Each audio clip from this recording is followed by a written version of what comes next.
Tudo bom, pessoal? Então, dando sequência às nossas aulas, nós vamos falar agora sobre um outro tipo de choque obstrutivo.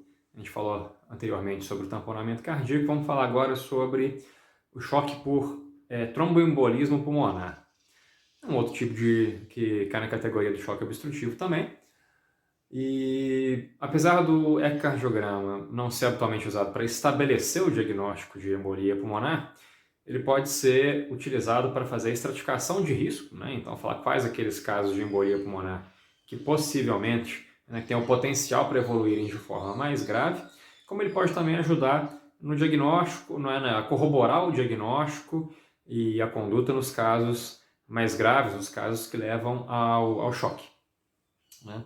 Então, embolia pulmonar a gente sabe que é uma doença grave, uma doença de mortalidade alta, é uma grande causa de morte prevenível dentro dos hospitais, e nós sabemos que os pacientes que estão dentro da UTI, via de regra, são pacientes de risco alto para fenômenos tromboembólicos, seja pela imobilização, pela doença de base que levou eles a serem internados dentro da UTI, seja pela imobilidade ou porque passaram por uma cirurgia que seja de risco alto para fenômenos tromboembólicos. Então, via de regra, o paciente da terapia intensiva é um paciente de alto risco para embolia pulmonar. Embolia pulmonar que é uma doença que só nos Estados Unidos mata em torno de 100 mil pessoas por ano, né? Na Europa 300 mil pessoas por ano.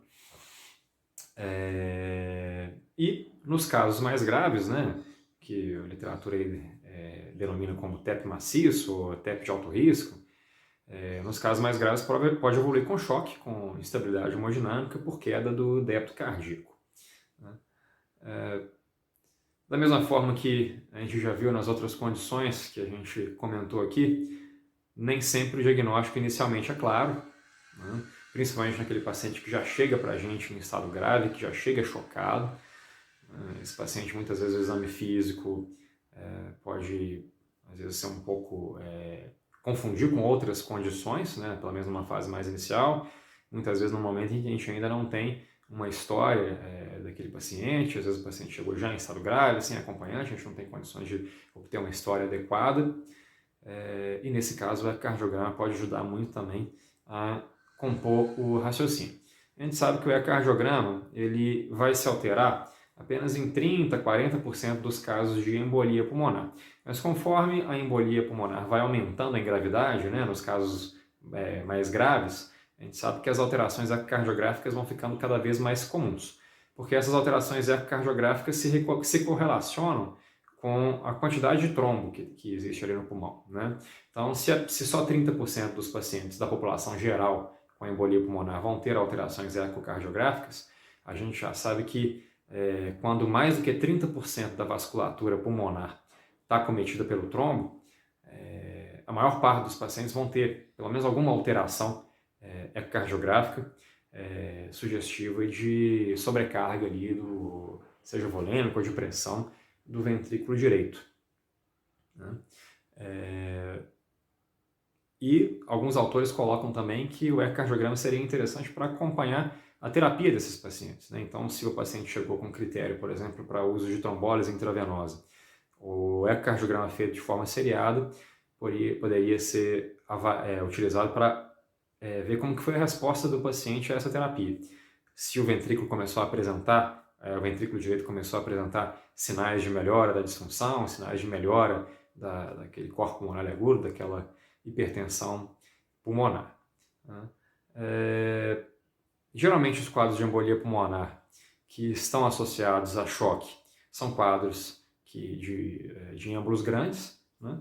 Mas a gente sabe que nem sempre isso é verdade, né? Nas duas situações. Primeiro que, às vezes, êmbolos grandes, né? Aqueles êmbolos que a gente chama, às vezes, êmbolo cavaleiro, micela, aqueles que pegam ali a bifurcação já os brônquios, os ramos principais ali da artéria pulmonar, né, que seria uma carga trombótica alta, nem sempre esses quadros estão correlacionados com a instabilidade hemodinâmica, da mesma forma que se o paciente já não tiver uma reserva cardiopulmonar boa, anterior ao episódio de embolia pulmonar, mesmo trombos menores podem levar a choque ou a quadros com manifestações clínicas mais severas, né?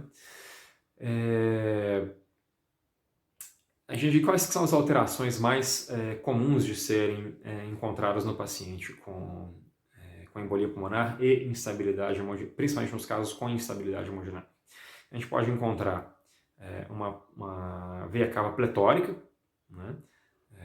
Nós podemos encontrar também uma dilatação do ventrículo direito.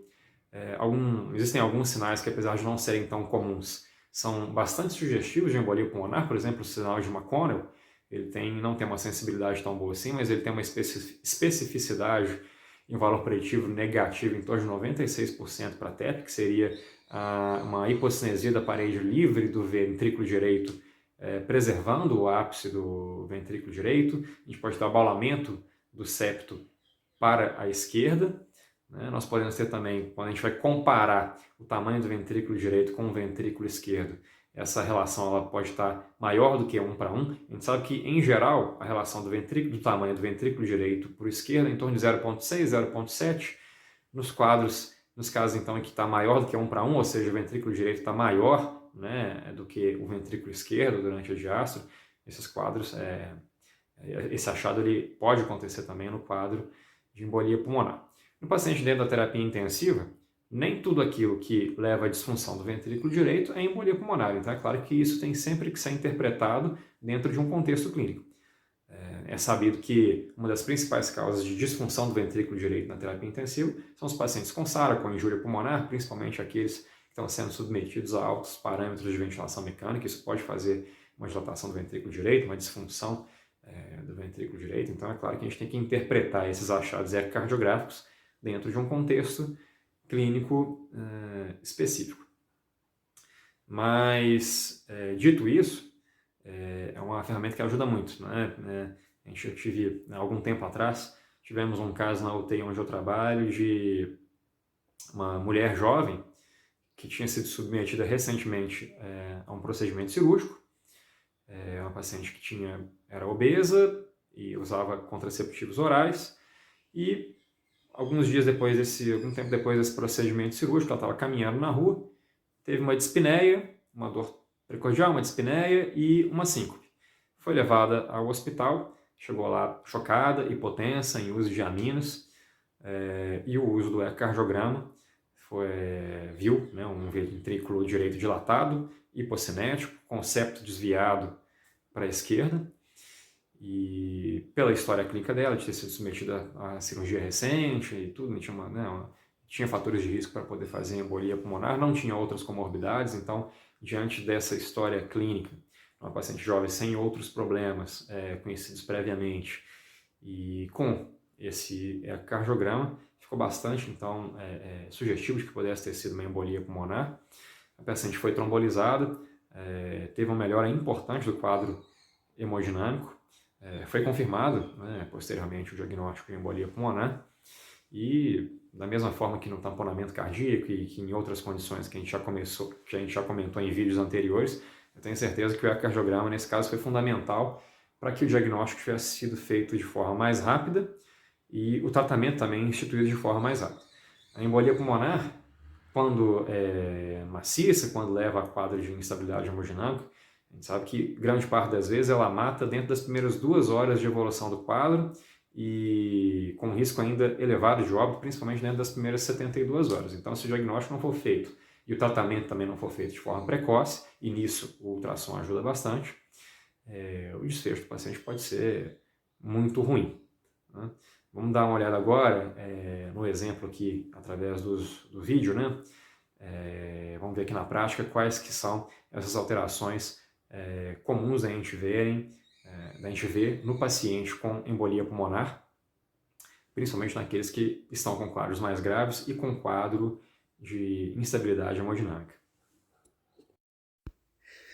Bom, aqui a gente pode ver nessa janela paraesternal eixo longo, a gente vê ali logo no ápice ali no alto da imagem um ventrículo direito hipocinético, aumentado de tamanho, né, em relação ao ventrículo esquerdo, e também com um desvio para a esquerda do septo interventricular, né, como a gente já tinha comentado aí, alguns desses achados. E aqui nessa outra imagem a gente vê também, agora num apical 4 câmeras, o ventrículo também hipossinético e aqui, curiosamente, um trombo aderido ali na parede do átrio direito, né? Um outro sinal possível de TEP.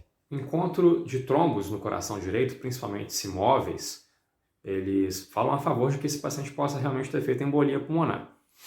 O trombo pode ter soltado ali um fragmento e ido para dentro da artéria pulmonar. Esses pacientes mais comumente fazem quadros repetidos de embolia pulmonar e denotam pacientes que têm potencial para evoluir de forma mais grave.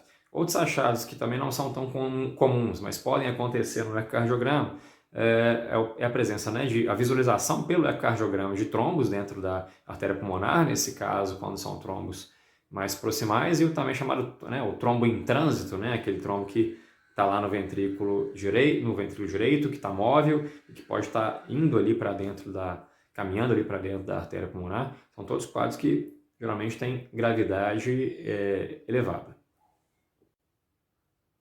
Bom, pessoal, a gente viu aí essas alterações que a gente pode encontrar no ecocardiograma, no paciente que está com TEP, com instabilidade hemodinâmica, que essas alterações que são encontradas, elas estão diretamente correlacionadas com a fisiopatologia do choque na embolia pulmonar. Por que o paciente com embolia pulmonar grave cai o débito cardíaco e pode se apresentar com um quadro de choque hemodinâmico? A gente viu que a obstrução ali da artéria pulmonar, não só pelo fator mecânico de obstrução vascular pelo trombo, mas também pela liberação de mediadores inflamatórios, a gente vai ter vasoconstrição, disfunção na produção de surfactante, atelectasia e mais vasoconstrição hipóxica reacional na vasculatura pulmonar. Tudo isso vai levar a uma elevação súbita da pressão na artéria pulmonar, dilatação do ventrículo direito. Como existe um mecanismo de interdependência ventricular, a função do ventrículo esquerdo depende da função do ventrículo direito, quando você tem, por essa disfunção do ventrículo direito, uma queda do débito cardíaco do ventrículo direito, consequentemente você tem menos sangue retornando para o ventrículo esquerdo, a pré-carga do ventrículo esquerdo vai estar reduzida, e o próprio desvio do septo para a esquerda, para dentro do ventrículo esquerdo, por conta da hipertensão dentro do ventrículo direito, vai fazer com que a complacência do ventrículo esquerdo e a capacidade dele de receber sangue na diástole fique diminuída. Isso tudo faz com que o débito cardíaco também do ventrículo esquerdo caia e o paciente apresente, então, esse quadro de hipotensão. Então, esses achados que a gente tem no ecocardiograma são a gente observar, olhando ali para o monitor, toda essa fisiopatologia do que leva o paciente a ter um quadro de choque diante de uma embolia pulmonar. Bom, esse foi mais um dos vídeos que a gente fez nessa sequência que a gente está produzindo de aplicações do ecocardiograma dentro da terapia intensiva. Futuramente a gente vai discutir sobre outros assuntos, são diversas as aplicações do ecocardiograma dentro da terapia intensiva, além dessas que a gente já comentou, e posteriormente a gente vai discutir um pouco mais sobre alguns outros assuntos, sobre algumas outras aplicações do ecocardiograma. Um abraço e até a próxima.